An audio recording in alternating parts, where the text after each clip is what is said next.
इस तरीके से नहीं चलेगा। दुखी किस ऑर्डर से आपने लिखा है? अब ये अग्रिम कार्यवाही कौन सी है लॉर्डशिप? आपको फिर क्या दिक्कत है? समझ लीजिए प्लीज, पहले समझ के फिर बहस करिए। सर। पूरी बात तो सुने आप।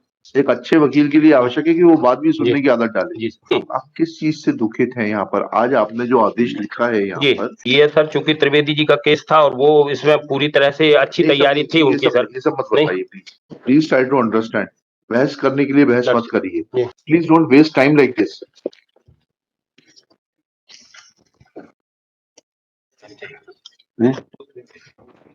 Your Lordship, earlier they have filed the petition. In that petition, they have been taken liberty to file writ petition against specific order. But the order which has been under challenge is there is no impugned order. Lordship, may kindly see at page 55, 28/1/2020। Lordship, इसमें एक निवेदन था हमारा। इसमें असीम Trivedi ji argument करेंगे। आज सुबह सुबह उनको ग्वालियर जाना पड़ा अचानक सिस्टर के यहाँ। ये सब उन्हीं ने भी नहीं है उनका। इस तरीके से नहीं चलेगा। आप तो मेरिट्स पर बता दीजिए क्या है क्या नहीं है, किस ऑर्डर से दुखी होकर आप आए हैं। ये हम लॉर्डशिप जो मैंने देखा मैं बता देता हूँ। जितना देखा उतना बता दीजिए। ये अनेक्सर P1 है लॉर्डशिप, ये दावा है। P1 दावा जी। नहीं, आप दुखी किस ऑर्डर से? आपने लिखा है 28/1/2020 का ऑर्डर क्या है? At page 55 lordship. ये इस ऑर्डर से हम ये P5 देख लें लॉर्डशिप। P5 page number 43। नहीं, 55 क्या लिखा है? 55 हमारे इसमें जो अपने वो ये जो order input order lordship 55 lordship 55। इसमें जब तक लॉर्डशिप 28/1/2020 का कहाँ आदेश है पेज 55 पर? ये कहाँ है 28/1/2020 का ऑर्डर? 28/1/2020 28/1/2020 क्या लिखा है? वादी अधिवक्ता श्री पीसी। मैं इसको रीड कर देता हूँ।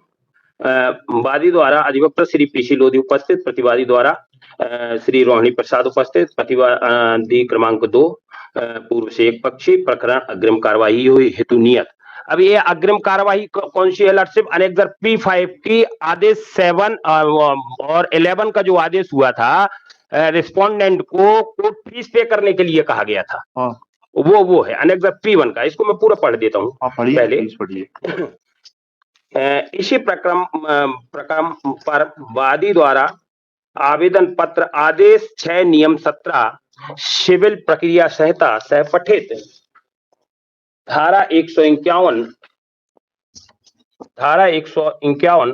का प्रस्तुत किया।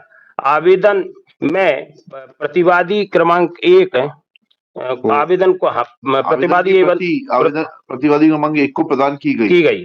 प्रकरण वादी द्वारा प्रकरण आवेदन अग्रिम आदेश 6 आदेश नहीं प्लीज, आवेदन अंतर्गत आदेश 6 नियम 17 से पठित धारा 151 जवाब प्रतिवादी क्रमांक 1 हेतु 6/2/2020 पेश हो।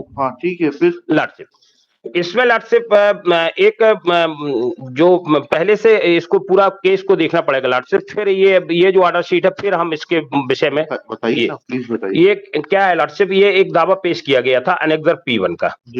ये दावा पेश किया गया था दावा वास्ते बैनामा निष्पादन करने एवं स्थायी निषेधाज्ञा हेतु। दावा मूल्यांकन 1 लाख रुपए, स्थायी निषेधाज्ञा हेतु 500 रुपए। ये एक दावा पेश हुआ। आपने 7/11 की एप्लीकेशन? मैंने लॉर्डशिप एक 7/11 की एप्लीकेशन लगाई इसमें। और वो अलाउ हुई लॉर्डशिप हमारी 2/12/2019 अनेक्सर P5 पेज नंबर 43।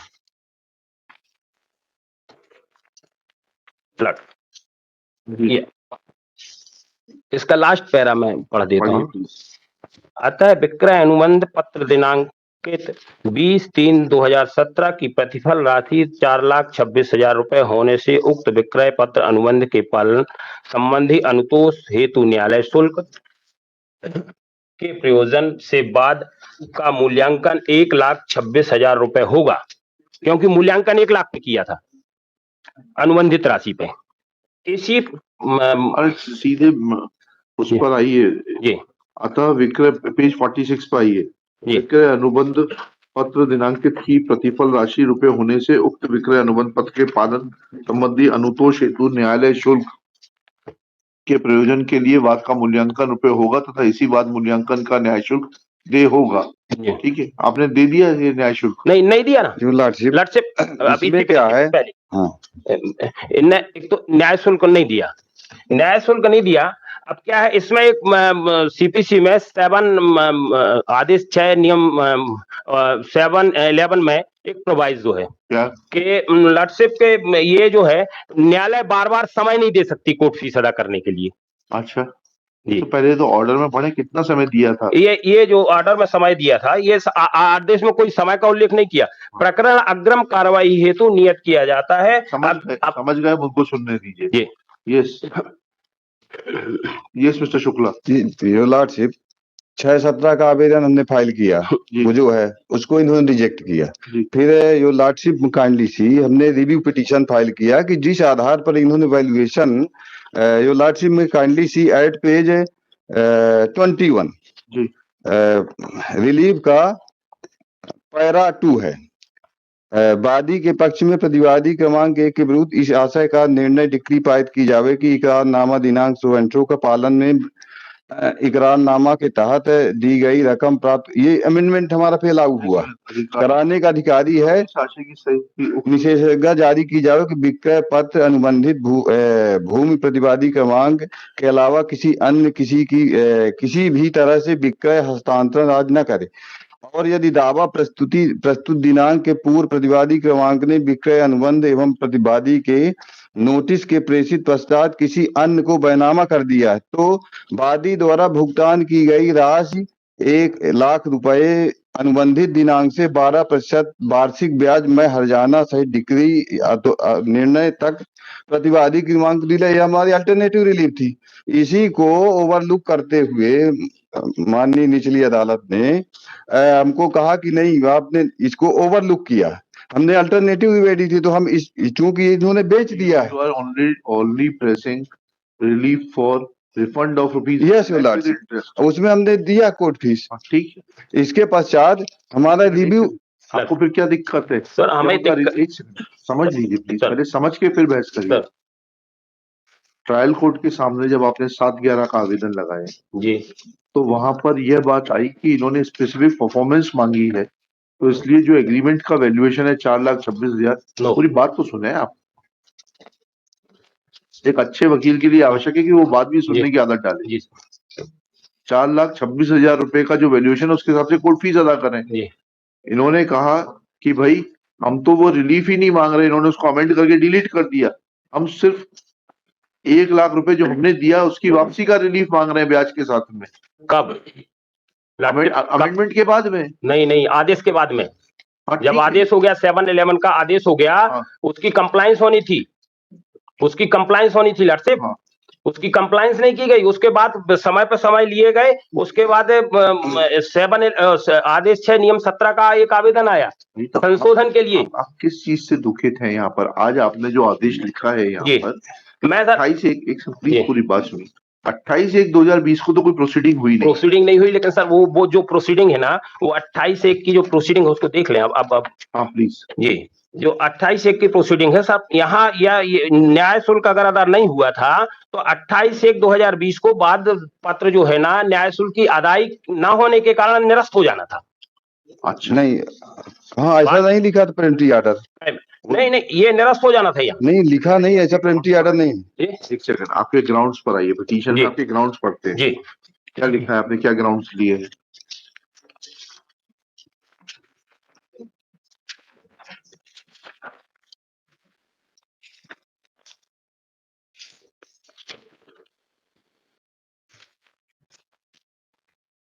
इसमें जो ग्राउंड्स में है ये जजमेंट है 2, ये जो दीजिएगा जजमेंट क्या बोलते हैं, ये चूंकि ये कोर्ट बार बार टाइम नहीं दे सकती, वो एक आदेश हो गया। ये ऑर्डर 7 रूल 11 में प्रोविजन है, पढ़िएगा प्लीज।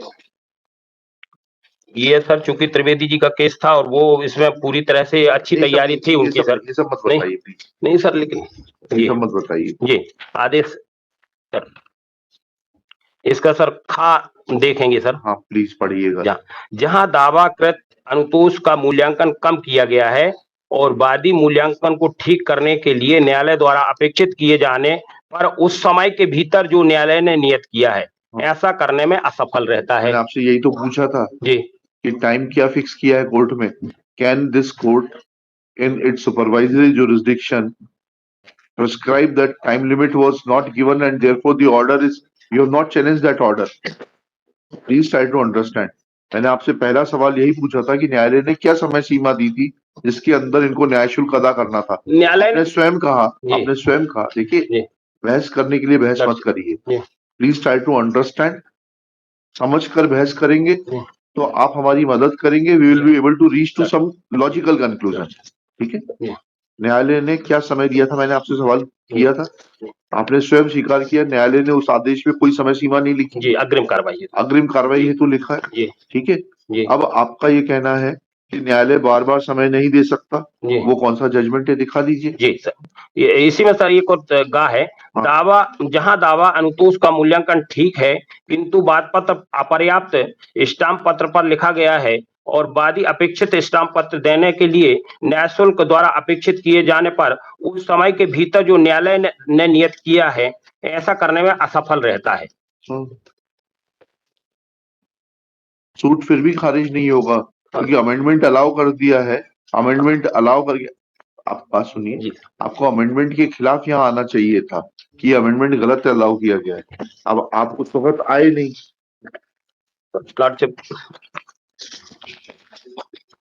अमेंडमेंट अलाउ कर दिया उन्होंने अपना वो रिलीफ ही डिलीट कर दिया स्पेसिफिक परफॉर्मेंस का।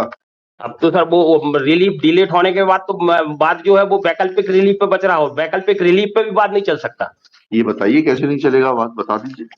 वो तो उसके लिए सर हम अलग से फिर से वो वहाँ कोर्ट में आवेदन प्रस्तुत करेंगे। कर दीजिए उसके लिए अलग से करेंगे। कर दीजिए। नहीं इसमें सर ये 2 जजमेंट हैं हम जो हैं जिसपे और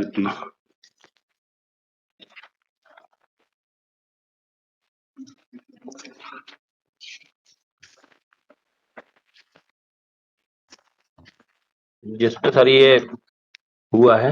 हाँ बता दीजिए। 7-11 पे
This mysterious petition is filed by the defendant. Lordship मैं थोड़ा सा और जजमेंट दे रहा हूँ लॉर्डशिप। और दे दीजिए ना। मैं आपका जब तक बेसिक लिखा था जब तक आप जजमेंट दे दीजिए। थोड़ा और मैं बताना चाहता हूँ। बताइए ना लॉर्डशिप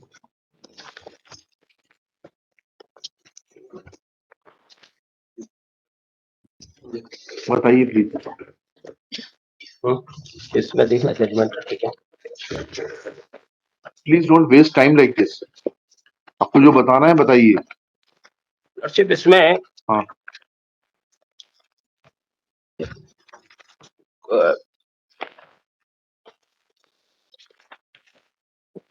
6-17 का आवेदन पेश हुआ था जो इनका जी न्यायालय ने पहले इसको रिजेक्ट कर दिया। 6-17 को जी 6-17 को रिजेक्ट कर दिया। हाँ। उसके बाद एक 114 के अंतर्गत ये रिव्यू लेके आए। जी रिव्यू अलाउ कर दी। जी 6-17 किस तारीख को अलाउ की थी? ये है 19/1/2022। 19/1/2022 को। Yes your lordship. ठीक है, आपने इस आदेश को चुनौती दी है क्या 19/1/22 को? एक सेकंड वकील साहब, आपने जिस आदेश को चुनौती दी वहीं तक तो आप अपने आप को रिस्ट्रिक्ट करेंगे? लॉर्डशिप हम आप तो you can argue anything and everything. Lordship हम तो उस आदेश की कंप्लायंस के लिए बैठे थे, 7-11 के आदेश की कंप्लायंस के लिए। आपकी बात समझ गए जी। आप जो सवाल पूछ रहे हैं उसका उत्तर दीजिए। नहीं, उसको नहीं किया। नहीं किया ना? जी। तो बस उसको नहीं किया। ठीक है, लिखिएगा। जी, आपका शुभ नाम बताइए। Sanjay Sharma. Shri Sanjay Sharma, learned council for the इसमें sir petitioner defendant. Shri Anup Shukla, learned counsel for the respondents. Petitioner has filed this miscellaneous petition under Article 227 of the Constitution of India, being aggrieved of order dated 28/1/2020, passed in civil suit number 723A of 2018 by learned Second Civil Judge, Junior Division, Jabalpur. Full stop. Next one. Petitioner's contention is that petitioner had initially respondent plaintiff had filed a suit for specific performance and in the alternative had prayed for refund of the advance paid by him. Full stop. Lordship इसके जो Plaintiff paid court fees on rupees 1 lakh, that is the amount which was sought to be refunded, and did not pay the court fees in accordance with the terms and conditions of the agreement, specific performance of which was sought. Next, petitioner had moved an application under Order 7 Rule 11 CPC. Full stop. That application was allowed while order dated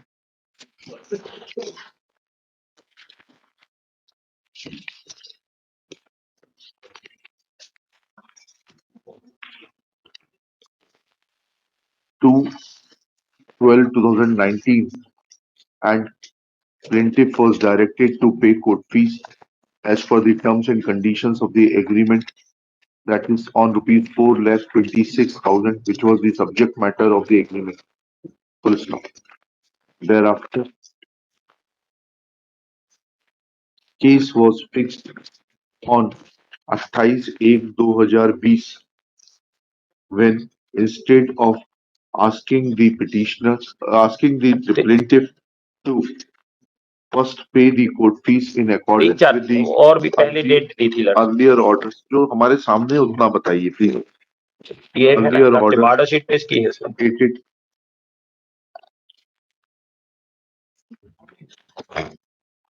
2/12/2019, application under Order 6 Rule 17 was taken and defendant was given time for filing reply. Next paragraph.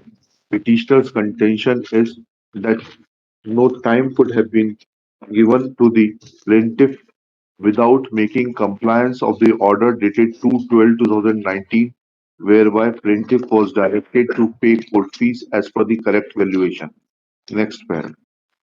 This being the bone of contention, it is submitted that the action of the learned trial court, being illegal and arbitrary, deserves to be set aside. Next, Shri Anup Shukla in his turn submits that since land in question for which agreement was executed was already sold and registered in favor of a third party, therefore an amendment application was filed deleting the relief of specific performance and only seeking refund of the earnest money or the earnest money. Full stop. It is submitted that earlier this application was rejected in the first round by the learned trial court, but when an application under Section 114 CPC was filed for review, then in the review application, court allowed amendment in the plaint, and accordingly amendment was carried out in the plaint in terms of the order dated 2/2/2022। 2/2022 के order के उसमें किया है ना आपने? Review हुआ है 19/1/2022। In terms of the order dated 19/1/2022 on 2/2/2022। Full stop.